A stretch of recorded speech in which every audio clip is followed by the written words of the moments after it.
Assalamualaikum warahmatullahi ta'ala wabarakatuh. Ada soalan yang ditanya kepada saya, bagaimana hukum orang yang meninggalkan sembahyang Jumaat dengan sengaja lebih dari 3 kali seumur hidupnya?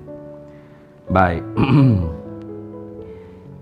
Disebut dalam kitab Irsyadul Ibad ila Sabilir Rasyad pada muka surat 26. Bunyinya tanbihani.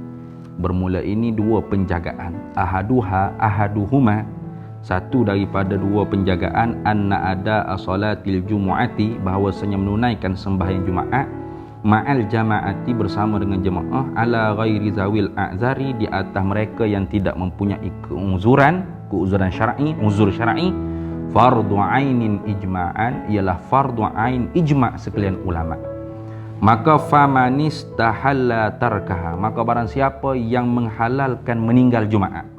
Nah, Jumaat tak payah buat apa ni. Wa huwa mukhalitun lil muslimina, padahal dia tu duduk bercampur baur dengan orang Islam, kafara, nescaya dikafirkan dia.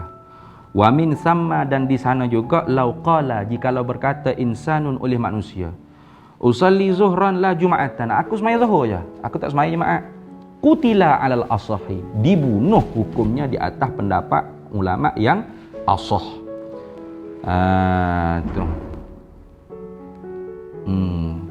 Wasanihi, dan yang kedua penjagaannya, annahu yahrumu ala man talzamuhul jum'atu kamuqimin lam yatawattan insya'u safarin ba'da fatiha walau li ta'ati.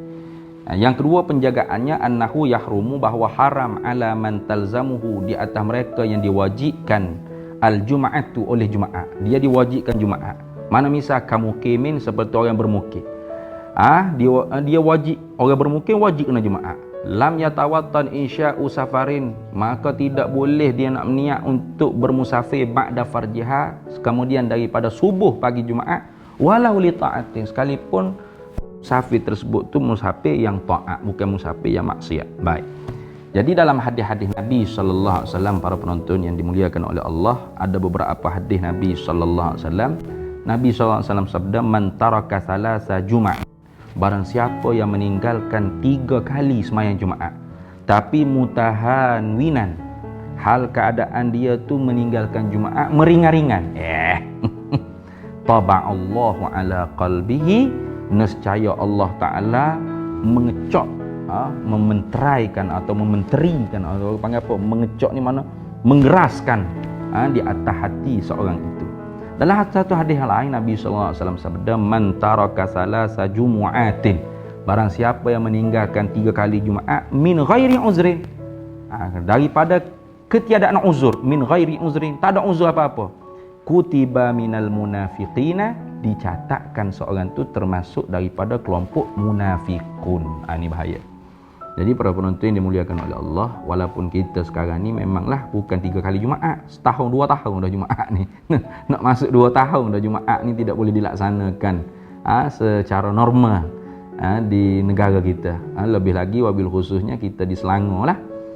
Jadi oleh kerana itu, kita meninggalkan Jumaat, bagi orang yang terpaksa meninggalkan Jumaat itu bukan kerana meringankan atau bukan kerana habit.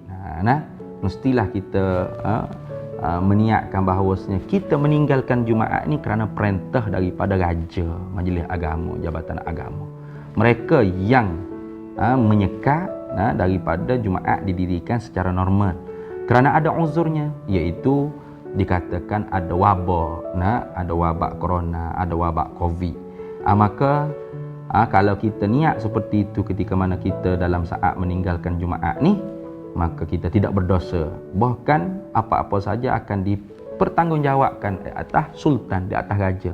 Akhirat esok Allah Ta'ala akan tanya raja, Allah Ta'ala akan tanya sultan, kenapa Jumaat tidak boleh didirikan secara normal di negeri kamu? Maka serahkan kepada raja untuk menjawabnya. Kita jangan pula menentang ulil amri, kerana di sananya ada kewajipan kita dalam mentaati ulil amri, kerana ulil amri memutuskan sesuatu benda tu bukan orang panggil apa, semata-mata kenampakan akal, bahkan untuk menjaga nyawa kita.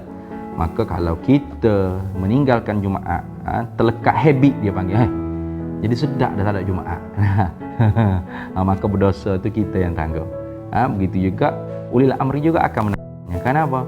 Karena di samping kedai-kedai boleh buka, di samping kilang-kilang boleh buka, tidak fair dengan masjid yang ditutup sampai sekarang tidak boleh dikerjakan sembahyang Jumaat dengan norma.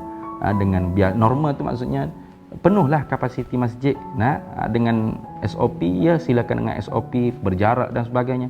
Tapi ini tidak, masjid belum lagi penuh, hanya 4-5 sah saja pagar dah ditutup.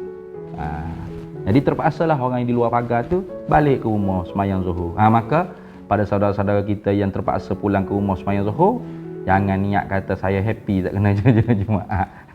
Serahkan tanggungjawab mas'ul tu kepada raja, sultan yang nantinya akan disoal oleh Allah Subhanahu wa taala. Wallahu a'lam.